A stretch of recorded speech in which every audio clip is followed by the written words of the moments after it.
अस्सलाम वालेकुम, मेरा नाम है तमानिया, ये है सदफ और ये है सदफ और तमानिया शो। आज जो हम टॉपिक कर रहे हैं हर दफा की तरह ये एक ऐसा क्वेश्चन है जो आप लोगों की तरफ से आया है।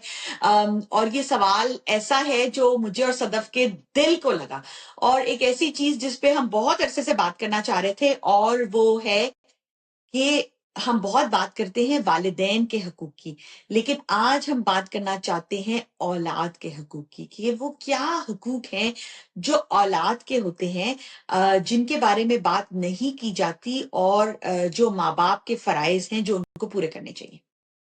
बिल्कुल तमानिया, I feel like this topic has a long time been coming और ये आई एम सो ग्लैड कि इस चीज पर बात होना शुरू हुई है, बिकॉज तुम यकीन करो ये टॉपिक इतना रॉ है and I am pretty sure it will touch so many people and for this very reason I feel it is so important to start with a few disclaimers कि खबरदार इस video के में किसी ने बोला कि उफ और बड़ी बुरी बात है, आप लोगों के माँ बाप की बुराई कर रही हैं। हम किसी के माँ बाप की बुराई नहीं कर रहे, ये एक शख्सी तनकीद का नहीं है, ये बिहेवियर्स को इशू कर रही है, एड्रेस कर रही है, और वो बिहेवियर्स जो एक बिल्कुल ही मेंटली ट्रॉमेटाइज जनरेशन पे जनरेशन प्रोड्यूस कर रहे हैं। पहली बात, ठीक है। और दूसरी बात है कि खबरदार किसी ने ये बोला कि नहीं नहीं कि हम लोगों के माँ बाप ऐसे नहीं होते, आप पता नहीं क्या बात कर रही हैं। If you can not relate then you are so lucky, you are so lucky that you were born into a healthy family. आप अल्लाह का शुक्र अदा करेंगे आप उस चीज से नहीं गुजरी जिससे वो लोग गुजरे हैं जिन्होंने ये सवाल भेजा है। और जस्ट बिकॉज आप हर चीज की तरह आपके साथ नहीं हुआ, इसका मतलब ये नहीं है कि लोगों के साथ ये नहीं हो रहा। तो if you can not relate तो शुक्राने का सदका दें और दूसरों की फीलिंग्स को इनवैलिडेट नहीं करें। ये दोनों चीजें जो हैं, जब आप बिगर कॉन्टेक्स्ट समझे बगैर किसी को क्रिटिसाइज करते हैं या आप डिफेंसिव हो जाते हैं, they are a sign of two things. They are a sign of emotional maturity and the fact that there is triggering something in you that you are not ready to face. ठीक है कि आपको आपके अंदर कोई एक certain discomfort की feeling है जो ट्रिगर हुई है, जो थ्रेटन हुई है, और आपका डिफेंस मैकेनिज्म में आके आप बोले नहीं नहीं नहीं ऐसी बातें नहीं है करनी चाहिए, बहुत बुरी बात है, माँ बाप के बारे में ऐसे नहीं बोलना चाहिए, and you throw religion at the problem. Well, you know what, for million religious incidents that people can throw at me, I can do a million and one where abusive, emotionally abusive parents have happened in the times of the Prophet. अब सल्लल्लाहु को बुला के बोला कि ये क्या है, ये this is not the way to raise your children, right? So this is not going to be a religious debate. It is going to be a social issue, and like the primary reason हमने और मैंने और तुमने ये बात शुरू की थी इज बिकॉज कि हम एक सर्टन स्टेज ऑफ लाइफ पे थे और हमारे साथ जो हो रहा था हमें लगता था कि कोई इस पर बात ही नहीं कर रहा। तो अब बहुत से ऐसे लोग हैं, तो मैं उनसे कहना चाहती हूँ कि आपका टाइम आ गया। We see you, we hear you, and we are here to talk about absolutely emotionally and manipulative and abusive parents.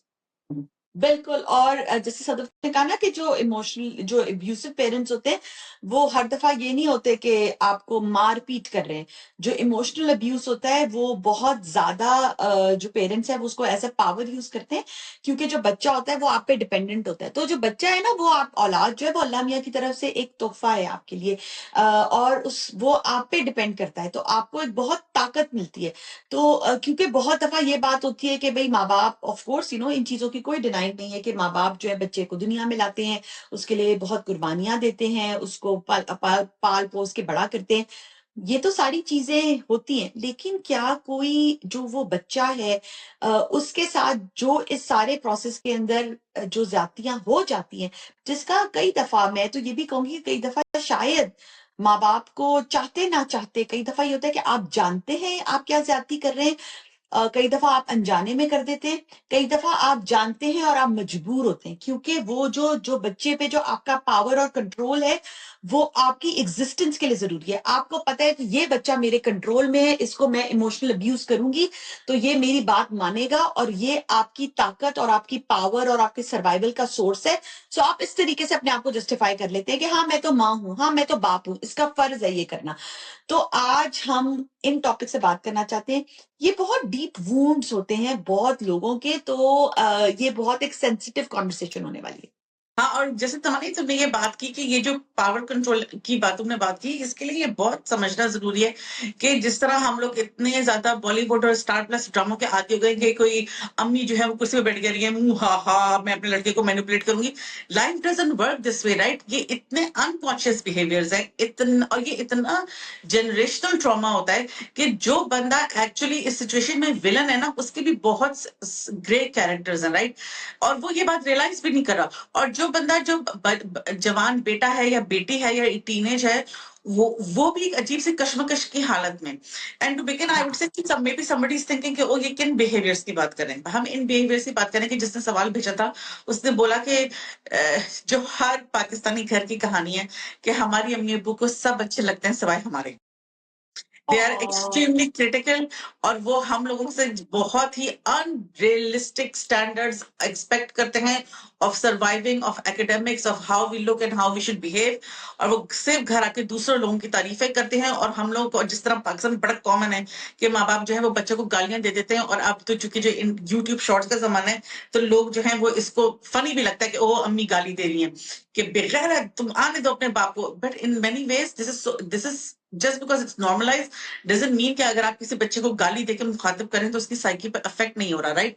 तो अगर आपके माँ बाप गाली गलौज कर रहे हैं, कंपैरिजन कर रहे हैं, डांट रहे हैं, येल कर रहे हैं, कांस्टेंट कंपैरिजन कर रहे हैं, और आप पे सबसे बड़ी बात जो देसी पेरेंट्स करते हैं, आप पे एहसान जताते हैं, राइट? छोटे से छोटे बच्चे पे कि हमने तुम्हें पैदा किया, पेट काट के तुम्हें पाला, और तुम्हारी खातिर मैंने ये बर्दाश्त किया, ये किया, और छोटी छोटी बातों पे, और तुम लोग ऐसे निकले, फला के बच्चे ऐसे हैं, फला के बच्चे ऐसे हैं। पीपल डोंट रियलाइज कि ये पूरी पूरी इससे जनरेशन तबाह हो गई हैं, तबाह हो गई हैं। एंड ये it is just a good luck thing कि अब सोशल मीडिया पे इतनी बात होना शुरू हुई, और चंद एक पाकिस्तान में मौलवी हैं जो अब इस बात को एड्रेस करते हैं, जो थोड़ा यूथ की नब्ज पे टैप रखते हैं। वरना तो तमानी इन रिलीजियस सर्कल्स ऑल्सो आप ये बात कर ही नहीं सकते थे। ये बात इतनी टैबू थी कि आपके साथ घर में बुरा सलूक हो रहा है कि आप you had no way to go, there was no concept of therapy और थेरेपिस्ट। आपके सगे जो भाई बहन, माँ बाप, कजन्स हैं या खाला हैं, चचियां हैं, जो आपका सपोर्ट ग्रुप है, आपके फ्रेंड्स हैं, आपको होता था कि ओ माय गॉड, जो हमारे घर के हालात है ना, we grew up this way, the 90s kids, कि किसी को पता ना लग जाए, ये तो बड़ी शर्म की बात है। तो घर में आपके चाहे जितने आपके पेरेंट्स लड़ रहे हो, डांट डपट कर रहे हो, टॉक्सिक माहौल है, जहां घर की बेल बजे, अस्सलाम वालेकुम, आइए आइए बैठिए। इसलिए तो ये हम जो बच्चे हैं, we are so good at बर्दाश्त एंड प्रिटेंस, राइट? कि हम लोग को डबल जिंदगियां गुजारने की कितनी हम लोग परफेक्ट है इसमें। और ये जो सिचुएशंस हैं, ये बच्चों को किस लेवल का उनकी सेल्फ एस्टीम किल कर देती हैं, उनके अंदर कॉन्फिडेंस नहीं होता, उनकी पर्सनालिटीज डेवलप नहीं होती, वो सोशली ऑकवर्ड होते हैं। एंड ये उनके अंदर ऐसा होता है कि बस हमेशा सेल्फ डाउट होता है, बिकॉज हर वक्त क्रिटिसिज्म। अब कितनी लड़कियां ऐसी होती हैं जो अनहैप्पी मैरिजेस में पूरी पूरी जिंदगी गुजार के बूढ़ी बूढ़ी औरतें बन जाती हैं, बिकॉज उनको लगता है कि वहां जाके भी क्या ही सपोर्ट है हमारे पास। All behavior is defined as emotionally and manipulative and abusive parenting.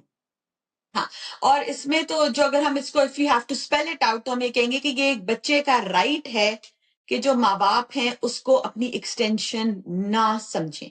ये जो सदफ ने सारे बिहेवियर्स बताए ना, ये इसलिए होते हैं क्योंकि माँ बाप की जो बच्चों से कितनी एक्सपेक्टेशंस होती है ना, वो ये समझते हैं कि मेरे ख्वाब पूरे नहीं हुए मगर तुम ये जिंदगी ले लो। भाई बच्चे को नहीं करनी है, या अगर तुम मेरी नाक कटवा दोगे या तुम ये नहीं करो, तो आप ये जो सारा जो ये बिहेवियर होता है ना, ये कंट्रोल से आता है, क्योंकि आप समझते हैं कि आपका बच्चा आपकी एक्सटेंशन है। हालांकि हमारे दीन में ही मौला अली का कॉल है कि आपके बच्चे दूसरे जमाने के लिए बने हैं, इनके ऊपर वो रूल्स ना अप्लाई करें जो आप पर हुए हैं। ये अगर उन्होंने 1400 साल पहले बात की थी, तो आज सोचे ये कितनी रेलिवेंट है कि मैं और सदफ अपने बच्चों पे वो एक्सपेक्ट नहीं कर सकते। हमारे साथ कितनी दफा सदफ, मुझे तुम्हारी बात में इतनी हंसी आ रही है कि पीछे से अम्मा अब्बा लड़ रहे हैं, बच्चे रो रहे हैं, एकदम से बेल बजी तो हर कोई सब परफेक्ट हो जाते थे, और दरवाजा खोलकर आपकी मजाल नहीं थी कि कोई पीप करके मेहमान को ये पता चल जाए। ये जो हमने कितनी चीजें जो है सप्रेस की हुई है कि मेहमान को ना पता चल जाए, किसी बाहर वाले को पता ना चल जाए, घर के बाहर आवाज ना चली जाए, क्योंकि जो एक परफेक्ट फैमिली का जो इमेज है उसको हमने परपेचुएट करना है।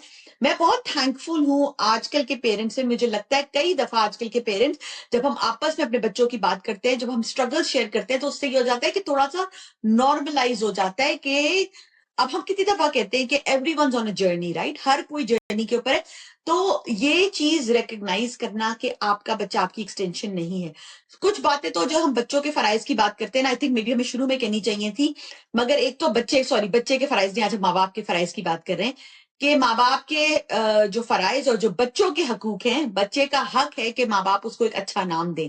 तो प्लीज अपने बच्चे को तितली के पर की, खुशबू की, नाक, ये इस किस्म के नाम ना दें। अपने बच्चे का, और आजकल का जिस किस्म का ग्लोबल जमाना है, अपने बच्चे का नाम स्पेल आउट करें, फिर देखें कि किसी और जबान में उसका नाम कोई ऐसा लफ्ज तो नहीं बन रहा कि वो बच्चा अपने स्कूल यार्ड में बुली हो। प्लीज, ये आप अपने बच्चे को ओ करते हैं। आजकल आपका बच्चा दुनिया में अगर किसी भी जगह पैदा हुआ है तो वो ग्लोबल एक सिटीजन है। तो प्लीज प्लीज प्लीज अपने बच्चे का नाम ऐसा रखिए, मीनिंगफुल नाम रखिए अपने बच्चे को। ये माँ बाप के सबसे पहला माँ बाप का फर्ज है। माँ बाप का दूसरा फर्ज है कि अपने बच्चे की अच्छी तरबियत करें, जिसमें दीनी तरबियत भी शामिल है और उसकी पर्सनालिटी की भी लाइक शामिल है, जिसके अंदर भी हम इमोशनल वेलबींग की बात करेंगे। We will explore that topic more. लेकिन तीसरी जिसकी मैं बात करना चाहती हूँ, ये तो एक ऐसा वुंड है जो मुझे लगता है पाकिस्तान में हर दूसरे घर में पाया जाता है, साउथ एशिया में हर दूसरे घर में पाया जाता है। वो ये है कि जब आपका बच्चा जवान हो तो उसकी शादी उसकी मर्जी से होने दे।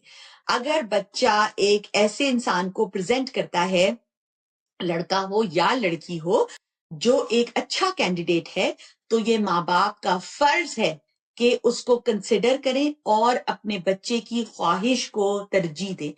कितने ही लोग इस गम को लिए बैठे हैं कि आज से 20 साल पहले, आज से 25 साल पहले मेरी शादी मेरी मर्जी से नहीं हुई, क्योंकि अम्मी नहीं चाहती थी कि अब्बा की फैमिली में शादी हो जाए, वो चाहती थी मेरी फैमिली में हो।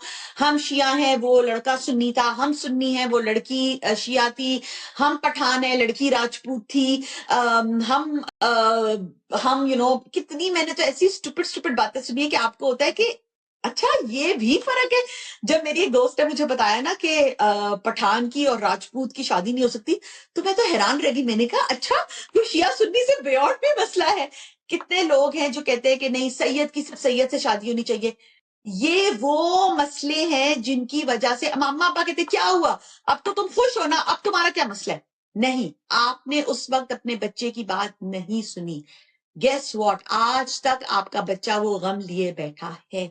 आपने अपने बच्चे की ख्वाहिश को साइडलाइन करके, उस वक्त आपने अपने बच्चे की उसको इंपॉर्टेंस नहीं दी और आपने अपनी मर्जी इंपोज की। तो ये भी एक बच्चे का बहुत बड़ा हक है कि जब वो बड़ा हो तो उसकी उसकी मर्जी से शादी। बिल्कुल। और तुम्हें पता है तमानिया कि अब मैं सोचती हूँ कि ये जो पाकिस्तान के इन जनरल मैक्रो हालात हैं और एज अ सोसाइटी जो ये मेंटल हेल्थ के इश्यूज हैं इस लेवल के मुझे तो समटाइम्स आप अगर आपका एक आउट ऑफ बॉडी एक्सपीरियंस हो और आप लोगों को देखें तो आपको यकीन नहीं आता कि किस किस लेवल के जुल्म सगे रिश्ते आपस में बच्चों पे और माँ बाप एक दूसरे पे कर रहे होते हैं और रियलाइज भी नहीं करते। It is the norm, it is the society. जैसे कि फॉर एग्जाम्पल सबसे बड़ी बात यह है कि हर वक्त कंटिन्यूअस टोटल ओनली क्रिटिसिज्म। देसी पेरेंट्स का यह है कि जब बच्चा छोटा होता है से लेके बड़े से बड़ा हो जाता है कि जो तुम अच्छा हो कर रहे हो, जो तुम ठीक कर रहे हो, वो तो है ही, वो तो अंडरस्टूड है, गिवन है। ये रिजल्ट तो आना ही था, रंग तो बुरा होना चाहिए था, बाल तो लंबे होने चाहिए थे, खाना तो पकाना आना ही चाहिए था, सबर तो होनी ही चाहिए था। मगर there are no allowances to be human for children, right? कि अगर आपका एक थोड़ा ऑफ डे है, आपका टेंट्रम हो गया, ठीक है, आपको कोई बात बुरी लगी, आपको रोना आ गया है, हम अपने इवन छोटे बच्चे को उसके सामने तुमने कैसे बदतमीजी की, तुम्हें पता नहीं था घर में मेहमान थे, देखो फलानी दिख रही होंगी, वो सबको जाके बताएंगी इनके घर में ये होता है। Everything for DC parents is about them and a reflection of their parenting and the fact कि ये बात बाद में भी तो हो सकती थी, उनके सामने ऐसे जवाब देने का क्या जरूरत थी? और देखो जुमला हम क्या सुनते हैं, उन वो जाके बोलेंगे इनके माँ बाप ने तमीज नहीं सिखाई। There are no, even as a child there are no allowances to have an off day और एन ऑफ मोमेंट, राइट? और जब आप बड़े होते हैं तो फिर आपकी कंटिन्यूअस क्रिटिसिज्म कि जो आप कर रहे हैं वो तो बेस लाइन है, वो तो तुम्हारा फर्ज है, होना ही चाहिए। बिकॉज देखो हमने तुम्हें कितनी अच्छी लाइफ दी, तुम्हें जैसे हमारी जनरेशन जो है, अब हर जनरेशन का ट्रॉमा है। तो जैसे हमारे जो नाना नानी दादा दादी थे वो लोग कहते, उनका ये था, उनका ट्रॉमा क्या था कि हम हिजरत करके पाकिस्तान आए, राइट? हमारे पेरेंट्स जो है, हम 90s किड्स है, हमारे पेरेंट्स क्या कहते हैं, हमने पेट काट काट के तुम लोग को इंग्लिश मीडियम स्कूल में पढ़ाया ताकि तुम लोग की अच्छी जिंदगियां हो, तुम लोग वो मुश्किलें ना उठाओ जो हमने देखी। हर माँ बाप जो है ना अपने बच्चों के लिए बेस्ट करते हैं, इसीलिए अल्लाह ने माँ बाप का ही दर्जा रखा है। लेकिन ये जो हर वक्त एहसान जताना होता है ना, हमने तुम्हारे लिए ये किया, हमने तुम्हारे लिए ये किया, उससे ये हर घर में अनफॉर्चुनेटली जो है ये नॉर्म बन चुका है। एंड मैं आपको बात बताऊं कि बहुत से लोग ना इन इमोशंस को ना लव से कंफ्यूज करते हैं। देखिए ये बात समझ लें कि किसी को लव करना और हेट करना आपके हाथ में नहीं होता। You either love somebody you don't, but respect कर देना और करना आपके हाथ में होता है। एंड सैडली देसी घरों में बच्चे की कोई इज्जत नहीं होती, जो छोटा है उसकी इज्जत नहीं होती। अगर छोटा भाई 50 साल का भी है ना तो भाई बहन उसकी इज्जत नहीं करेंगे, माँ मुंह में बाप इधर आ। अपनी इज्जत नहीं करेंगे। तो बच्चे की अपनी इज्जत है, वो इंसान है, उसकी इज्जत नफ्स है, ये तो कोई सोचता ही नहीं है। और ये जो है ना कि हर वक्त कंप्लेन कर, क्रिटिसिज्म, और ये जो तुमने शादी वाली बात की ना तमानिया, ये इतनी इंपॉर्टेंट बात है। ये पाकिस्तानी सोसाइटी में इतना बड़ा रूट कॉज है ना प्रॉब्लम का, because sometimes people are not emotionally ready to get married, और they are very emotionally tied to somebody else, and they get married to the wrong person. उसके बाद आप लड़के, और उसके बाद एक्सपेक्टेशन क्या है कि लड़की की राइट एज है वो 22 से 24 साल है, आप उसके बीच में उसकी शादी कर दें और तुम बस 1 साल में बच्चा पैदा करो सोसाइटी के लिए, और तुम स्टे एट होम मॉम बनो, so you are a good person, और जो आदमी है वो कमाए। कितने लोग ये बात लिखते हैं तमानिया कि हमारे अब्बा के शदीद एंगर इश्यूज थे, जब वो घर आते थे हमारे घर में मौत जैसी खामोशी छा जाती थी, वो चीखते थे, चिल्लाते थे, हम उनसे बात नहीं कर सकते थे, we used to avoid eye contact, हम उस कमरे में नहीं जाते थे जब वो न्यूज सुन रहे हैं, टीवी सुन रहे हैं, और हमारे अब्बा हम पे फट पड़ते हैं, वो कहते हैं कि मेरा तो सारा पैसा तुम लोगों पे लग गया, और मैंने जो कमाया तुम लोगों ने मुझे चूस लिया, and things like that. And if you think about it कि एक आदमी की टोटल जेडी इन रिलीजन वो ये है कि वो सरबराही इसलिए है बिकॉज वो अपना माल तुम पे खर्च करेगा, वो तुम्हारा खर्चा उठाएगा, राइट? मगर ये जो देसी घरों में बाप लोग जो है इस लेवल का एहसान जताते हैं, वो इसलिए बिकॉज इमोशनली और मेंटली रेडी नहीं होते उस शख्स से शादी करने के लिए, और फिर कॉन्सिक्वेंटली बच्चे और जिम्मेदारियों के लिए, और वो फंस गए, और उनके अंदर इतनी रिजेंटमेंट है कि मैं ये खर्चा क्यों उठा रहा हूँ, I am not getting to live my life the way I want. इस मैरिज में, इस माहौल में बच्चे कैसे अच्छे बनेंगे? फिर तो वो क्रिटिसाइज ही करेंगे, क्योंकि अब्बा और अम्मा, क्योंकि उनको लगेगा कि oh my God this is not good enough, this is not good enough. ये जो पेरेंटल वूंड्स है ना, और ये साइकिल रिपीट होती रहेगी, ये साइकिल रिपीट होती रहेगी। जब आप बच्चे बड़े होंगे, लड़की को बोला जाएगा कि उफ भाई ये 22 साल की हो गई है, कोई अच्छा रिश्ता बताओ, कोई अच्छा रिश्ता बताओ, फिर इसकी शादी होगी। तुम खुद सोचे तमानिया कि तुम और मैं जब शादी करते थे, हम दोनों जॉब करते थे अपनी शादी से पहले, राइट? हमें ये पता था कि अगर हमारे वापसी के दरवाजे बंद भी हैं तो इट्स ओके, हम कनाडा आए, हम अपनी 2 वक्त की रोटी कमा के खा सकते हैं। मगर जो 22 साल की लड़की है, जो लड़कियां इतना प्राउड होकर बताती हैं कि हमने एग्जाम दिया और हमारी शादी होगी, हमारे तो रिजल्ट भी शादी के बाद आएगा, फला एग्जाम दिया या फला BA MA किया, तो वो लड़की जो है उसकी कोई उसको ये स्किल नहीं है कि वो 2 वक्त की रोटी कमा के अपना को खिला सके, वापसी के दरवाजे उसके पे बंद है, बच्चा उसने पैदा कर लिया है, वो एक अनहैप्पी मैरिज में, उसके अंदर कोई सेल्फ इमेज नहीं है। She in her head she is not capable of anything, right? तो तुम मुझे बताओ कि वो जो बच्चा है वो उसका एक्सटेंशन क्यों नहीं बनेगा उसकी? अब हर देसी आंटी को क्या होता है, ये जो सास बहू का टसल है ये है ही क्या? ये यही तो है ना कि भाई आपका बच्चा आपकी एक्सटेंशन है। अब कितना कॉमन है, सोचती हूँ हम बचपन में कितना सुनते थे कि उफ मेरी जिंदगी का मकसद बस अब सिर्फ मेरे बच्चे ही है, which is so wrong, because जिनके बच्चे नहीं है तो उनकी जिंदगी का कोई मकसद नहीं है क्या फिर, राइट? तो कितनी खतरनाक बात है। मतलब बच्चे क्यों हैं? हाँ, ये कितनी खतरनाक बात है। और सदत ने बिल्कुल ठीक बात की, क्योंकि किसी को उसकी जिंदगी जीने का मौका नहीं मिला, तो अब वो अपने बच्चों के थ्रू अपनी जिंदगी जी रहा है और ये साइकिल रिपीट हो रहा है। तो आपको इस साइकिल को ब्रेक करना है। सबसे पहले आपने, ठीक है, कुछ आपकी जिंदगी में आपकी जिम्मेदारियां हैं, ठीक है ना, मगर आप अपने बच्चे को पाले पोसे, ये आपकी जिम्मेदारी है, मगर वो आपकी जिंदगी नहीं है, वो आपकी जिंदगी का मकसद नहीं है। आपकी जिंदगी का मकसद आप खुद हैं। अब उसमें आपकी जिंदगी को एक अच्छे तरीके से गुजारना, दीनी दुनियावी आखिरत की तैयारी, सब चीजें खुद करना। कब्र में आपने ही जाना है, ठीक है ना। वो तो आपकी औलाद तो बहुत ही नेक होगी तो आपके बाद कुछ आपके लिए पढ़ लेगी, लेकिन आपने अपना इंतजाम खुद ही करना है। अल्लाह ने इस नेचर में ही ये सिखाया है, अकेले आना है, अकेले जाना है। लेकिन पता नहीं क्यों हम लोग ये जो पूरी एक जो एक्सटेंशन लेके जो चलते हैं, और इसके अंदर तो सदा इतने फैक्टर्स आते हैं, इतने फैक्टर्स आते हैं। जब किसी के लिए कोई खड़ा नहीं होता ना, जो हम मैं और तुम अभी मदरवुड की बात कर रहे थे, कि कितनी लड़कियां हैं जिनको लगता है कि एक मौका था, या लड़के भी होते हैं, हम लड़की की बात इसलिए करते हैं, मे बी हम उस जेंडर ज्यादा रिलेट करते हैं। मेरे माँ बाप उस वक्त मेरे लिए खड़े नहीं हुए। बहुत अच्छा रिश्ता आया था, फुप्पो के बेटे का रिश्ता आया था, मैं नहीं चाहती थी वहां शादी करना, लेकिन अब्बा ने कहा बेटा मैं तो अपनी बहन के आगे मजबूर हूँ। माँ बाप ने कहा बेटा ये बहुत अच्छा रिश्ता है, हम तो आगे तुम्हें नहीं पढ़ा सकते, हमारे फाइनेंशियली हम इस काबिल नहीं है, और बच्चे हैं, तो अब बस हम तुम्हारी ये शादी यहाँ कर रहे हैं। चाहे वो लड़की आज से 10-15 साल बाद अपनी जिंदगी में अपेरेंटली आपको लगे तुम्हारे पास घर है, गाड़ी है, बच्चे हैं, तुम्हें क्या मसला है, उस वक्त क्योंकि उसके माँ बाप उसके लिए नहीं खड़े हुए, उसके दिल में ये वूंड रहेगा। क्योंकि जो माँ बाप होते हैं वो आपके लिए एक शील्ड है दुनिया से। आप तो ये हर बच्चे का हक है कि उसके माँ बाप उसके लिए दुनिया के आगे खड़े हो जाए।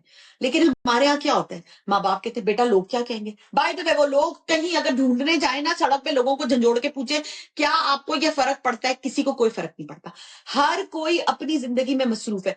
ये जो माँ बाप इतनी शादियों पे पैसे खर्च करते हैं, भाई लोग कहेंगे हमने अपने बच्चे के खाने पे बुलाया, आप, नो वन केयर्स, हर कोई अपनी जिंदगी की। तो आपने जो एक टैंजिबल एंटिटी थी, आपका बच्चा, योर फ्लैश एंड ब्लड, उसको आपने प्रोटेक्ट नहीं किया, उसको आपने इमोशनली वनरेबल छोड़ दिया। और एक ऐसी एंटिटी के लिए लोग क्या कहेंगे, सोसाइटी क्या कहेगी, guess what, they will never be happy with you. आप वो करें जो सही है, स्टैंड बाय योर चाइल्ड। अगर आप अपने बच्चे के साथ खड़े होंगे ना, तो उसी बच्चे के अंदर कॉन्फिडेंस आएगा। पर और जो सदफ ने बात की ना, ये चीज जनरेशन अपॉन जनरेशन चलती है। इसके लिए मैं भी एक सीन को एक बताऊंगी। आजकल एक ड्रामा परवरिश, बहुत अच्छा ड्रामा है, सब लोग देखें।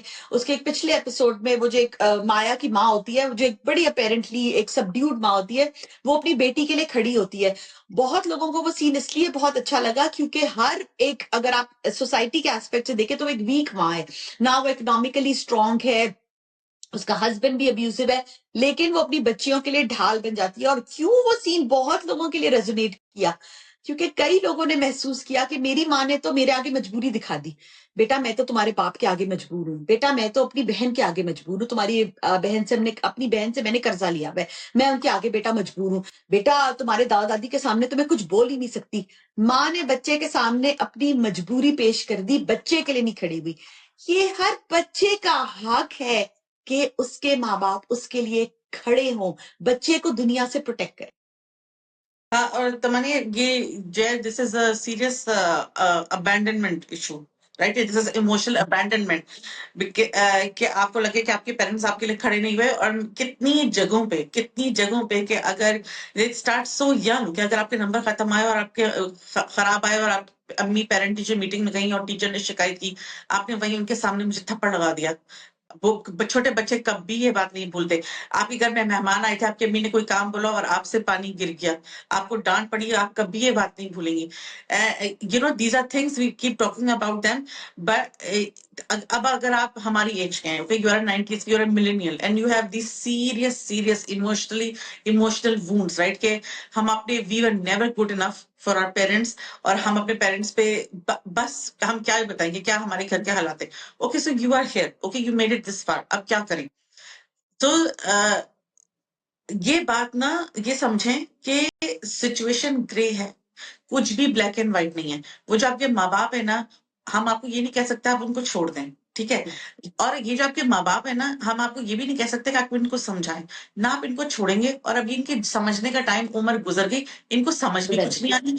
और बहुत दफा जो आपके वूंड्स हैं वो इनको याद भी नहीं है, और अगर आप इनको बताएंगे कितने होते हैं लोग, पेरेंट्स, अम्मी अबू मुकर जाते हैं, वो उल्टा आपको गैस लाइट, वो फौरन बोलेंगे नहीं हमें तो नहीं याद, नहीं ऐसा तो नहीं हुआ, वैसा तो नहीं हुआ, तुम पता नहीं कैसी बातें कर रही हो, साफ मुकर जाएंगे। अच्छा तो अगर हुआ भी, हमें तो नहीं याद, हुआ भी तो हमने तुम्हारे लिए और इतना किया, हमने ऐसा किया, हमने उस वक्त किया, ऐसा किया, ना शुक्रिया औलादें।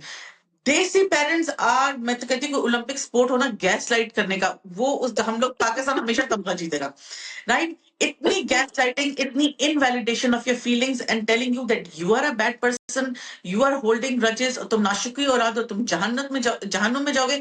और वही बात कि कुरान में तो उफ करने को भी देंगे, और हमारी औलाद, और फिर वही फलाने को देखो, फलाने को देखो, और हम तुम्हारे लिए अपनी इतनी अच्छी जिंदगी छोड़ के कनाडा आए, और हमने तुम्हारा इतनी पेट काट के प्लॉट बेच के स्कूल की फीस दी और तुम्हारी यूनिवर्सिटी की फीस दी, इतना तुम्हें शादी पे जेवर दिया, और आज तुम हमें ये बातें सुना रही हो। ये सब सिचुएशन एग्जिस्ट करती हैं। You can not magically make them go away. What you have right now today is you have control only over yourself. You only have yourself. आप तुम जैसा आप अपने माँ बाप को नहीं छोड़ सकते, और आप उनको नहीं समझा सकते, क्योंकि जो आप उनसे, चले अगर उनमें विलिंगनेस भी है ना, तो हर चीज के दो एस्पेक्ट होते हैं, एक एबिलिटी और एक विलिंगनेस। अगर देसी पेरेंट्स में विलिंगनेस भी हो ना, एक सर्टेन एज के बाद बंदे में एबिलिटी खत्म हो जाती है, चेंज होने की, समझने की, फ्लेक्सिबिलिटी दिखाने की। तो ये नहीं हो सकता, राइट? अब इस पेरेंट्स को डील करने का तरीका यह है कि जिस हद तक जो अल्लाह का हुक्म है, और ये भी कितनी अब बात होती है, अल्लाह का शुक्र है कि जो अतात का वर्ड है वो पेरेंट्स के लिए यूज होना, एब्सोल्यूट जो है वो मेंटल मैनिपुलेशन है। अतात सिर्फ अल्लाह की और उसके बाद रसूल की। माँ बाप के साथ साफ कुरान में लिखा है, एहसन सुलूक करो, कंधे झुका के बात करो, उफ ना करो, बस सब्र और बर्दाश्त करो। तो ये दिस इज योर स्ट्रेटजी। आप बस बर्दाश्त करें, जब आपसे बर्दाश्त हो रहा है, करें। अगर कभी आपको लगता है कि ये अब टू मच है मेरे लिए, my past is coming out, it is triggering me the way they behave, और ये कब होता है? जब कोई रिश्तेदार विजिट करता है, आप किसी से मिलने जाते हैं, कोई कजन आपके घर आता है, कोई पुरानी पिक्चर्स निकलती हैं, कोई फैमिली रियूनियन होता है, और किसी का बिहेवियर आपका ऐसा दिमाग घुमाता है कि आप रात को सोचते हैं कि मैं तो इतना फन करने आई थी, ये हो क्या रहा है इमोशनली मेरे साथ, right? This is remove your self from the situation. अब ये जो टॉक्सिसिटी है, ये एक स्पेक्ट्रम है। बहुत दफा किस 2-4 घंटे की ब्रेक लेने या 2-4 घंटे के लिए बाजार जाना, घर से हट जाना माइट हेल्प यू। बहुत दफा ऐसा भी होता है कि थेरेपिस्ट लोग कहते हैं भाई हर रोज बात करने की जरूरत नहीं है, हफ्ते में एक फोन कॉल करो, ना रिलेशनशिप टूटेगी, ना रिलेशनशिप बहुत ज्यादा too much in your face है, right? So keep it very fluid. जब तक सही चल रहा है, जब आपके लिए हार्ट बहुत हैवी होने लगे, take a step back and allow yourself to take as long as you need to recover, ठीक है? और ये तो स्टेप 1 हो गया पेरेंट्स को डील करने के लिए। स्टेप 2 आपकी अपनी जात है कि okay, how do I recover for it my self, because nobody can help you until you help your self, not your husband, your siblings, your children. The onus is totally and totally upon you, right? तो कुछ ना बिल्कुल ही बचकाना concept जहर से निकाल दे कि तो मेरे माँ बाप हैं, ये तो no but they love me, how can I think that way about them, या no how can it be true, no maybe I am the one who is looking at the situation in a wrong way. No, don't invalidate your own self, it will get you nowhere. हर दफा हम हर video में ये बात करते हैं कि just because आप एक एनिमलिस्टिक प्रोसेस के थ्रू गुजर के एक बच्चा पैदा करने में कामयाब हो गए, it does not make you a good person. और वो कोई सर्टिफिकेट नहीं है कि आप एक perfect happy emotionally stable person raise करेंगे, ठीक है? जो देसी पेरेंट्स नहीं कर पा रहे, because macro situation mental health की इस कौम की क्या है, राइट? तो अब आपने क्या करना है कि you have to understand that your parents are humans, उनके हालात थे, ठीक है? when you were born into those हालात, चाहे चाइल्ड नंबर 1 थे, चाहे आप चाइल्ड नंबर 5 हैं, राइट? एवरीबडी, जैसे हम कार्ड गेम्स खेलते हैं ना, तो हम बोलते हैं oh you are dealt a hand of cards, कि हर किसी को 5 पत्ते मिले तो वो बंदा गेम ही उन 5 के साथ शुरू कर रहा है, right? You make the best of the hand that you were dealt. उसमें अगर इमोशनली मैनिपुलेटिव इमोशन, और मैं बताऊं, हम मैनिपुलेटिव तो चलो इतना वर्ड यूज कर रहे हैं, एक्चुअली जो सबसे ज्यादा एज मिलेनियल हमें जो चीज मारती है वो इमेच्योरिटी होती है, बिकॉज तो जिस 40 साल की उम्र में आके आप स्पिरिचुअली और इमोशनली मेच्योर होना शुरू होते हैं, बट आपके पेरेंट्स बूढ़े हो रहे होते हैं, and there is you have to find a way to meet somewhere emotionally and spiritually, and if that can not happen, it is a very painful thing, right? तो इमोशनली इमेच्योर लोग जो होते हैं, जो 16 साल की उम्र में इमेच्योर होते हैं, भाई वो कभी 66 साल के भी तो होते हैं, और वो उतने इमोशनली इमेच्योर होते हैं. The onus is on you. You understand yourself that people can love you, but they can still not like you. You can love somebody and not like them. You can love some people, can love you and they can do wrong by you. अब वो आपकी हक तलफी करेंगे. You can love somebody, but at the same time totally realize कि इनको हमारे साथ ये नहीं करना चाहिए था.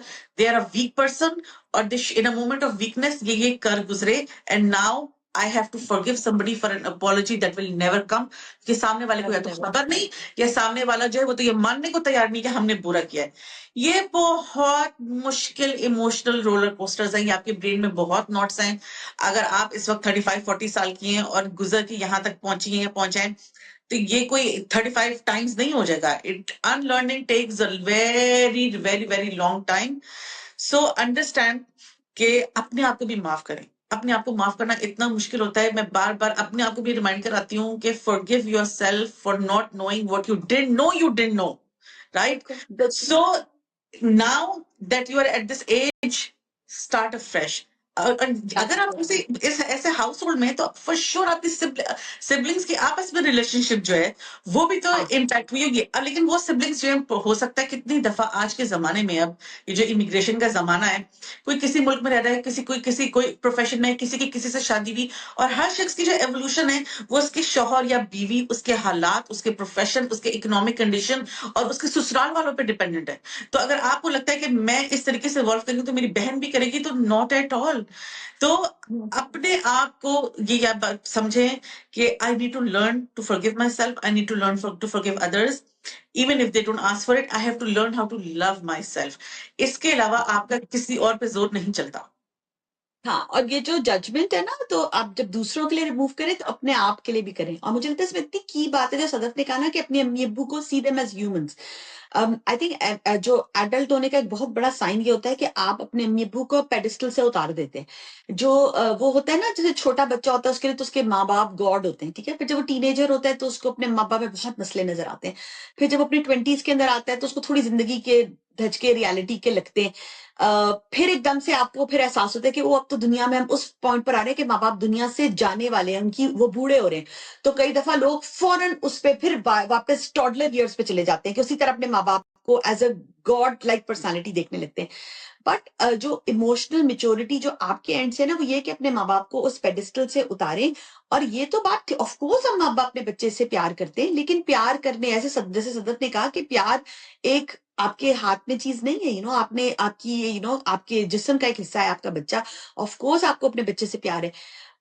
लेकिन उसके जो वो भी ह्यूमंस हैं. कई दफा मैं सोचती हूँ कि जो मेरी अम्मी ने जब ये बात मेरे साथ की, जिसने मुझे बहुत हर्ट किया, वो 32 ईयर्स की थी. जो 32 ईयर्स जो है, अब आप सोचो, आपको तो कि बंदा कितना छोटा था.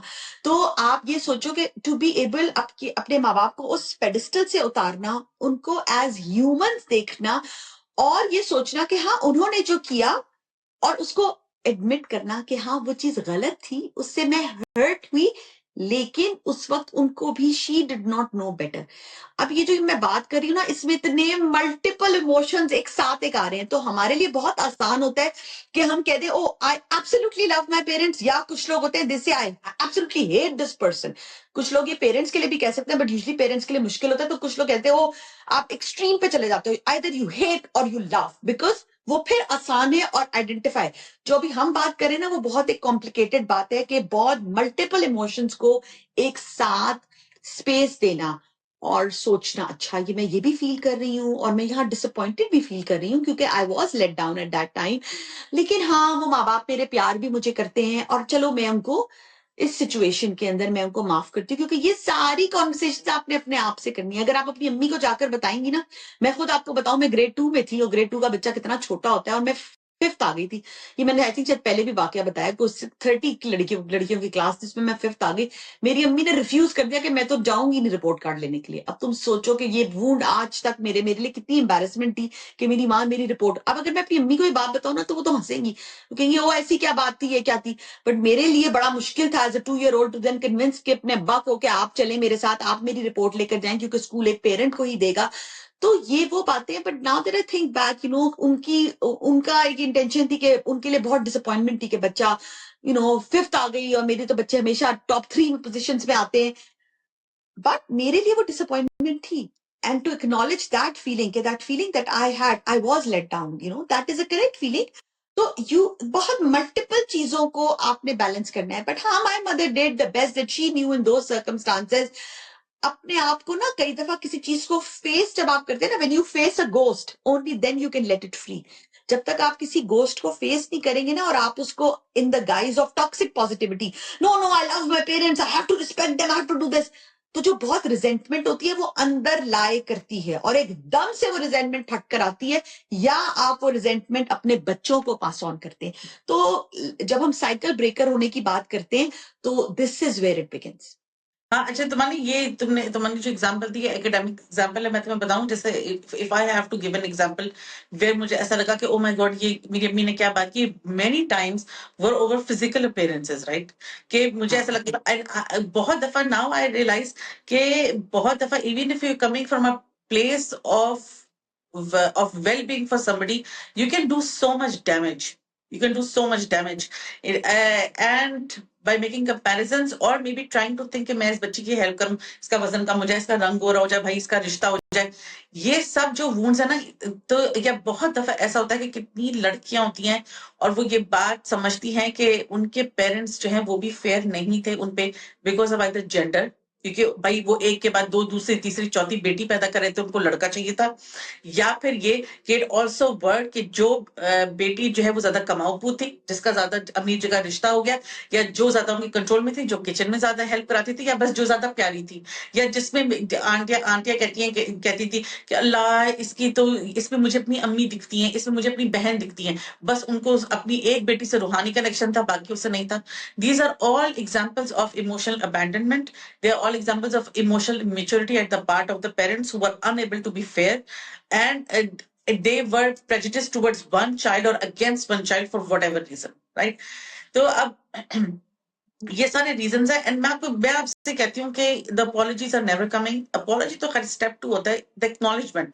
अपॉलोजाइज करने के लिए एक्नॉलेजमेंट चाहिए होती है। If you, it will help you to hear it from somebody, तो आई विल से इट कि आई एम वेरी सॉरी, आपके साथ बुरा हुआ, I am very sorry, okay, you deserve better, they should have known better. Your parents were in a position of control and you were just a child. I am very sorry on their behalf.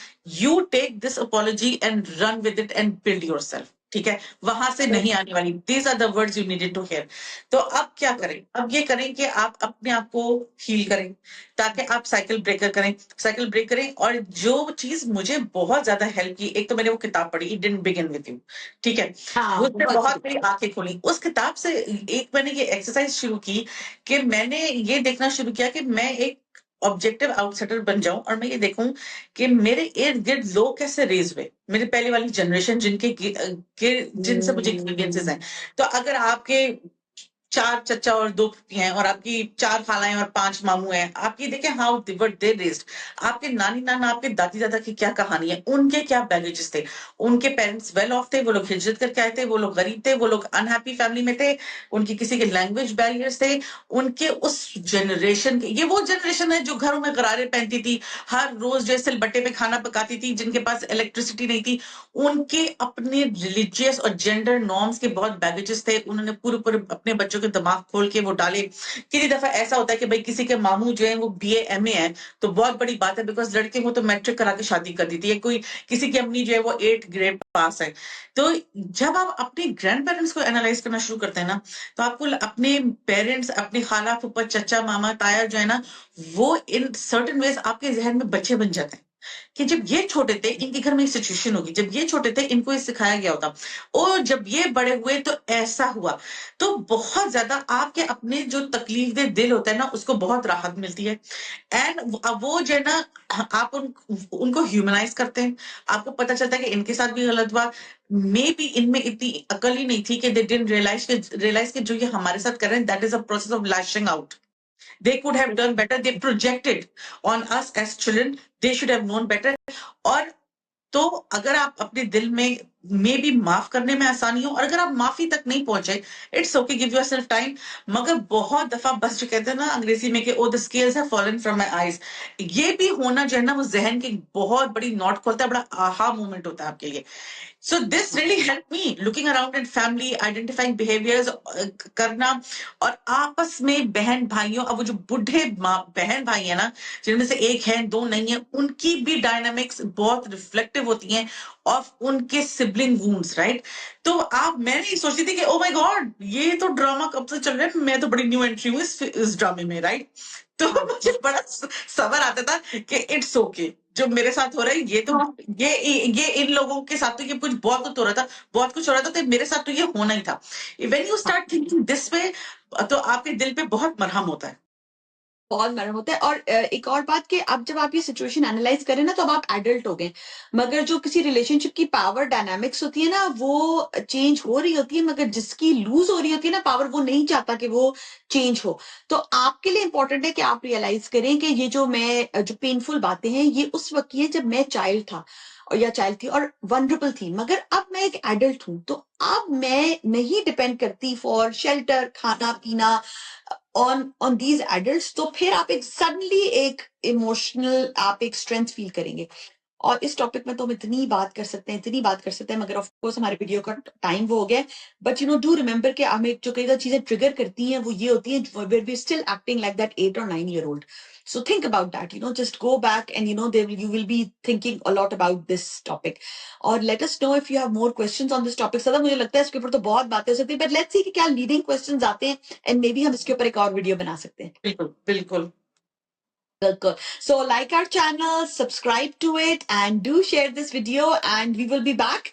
Let us know your questions and we would love to address this issue more. That is.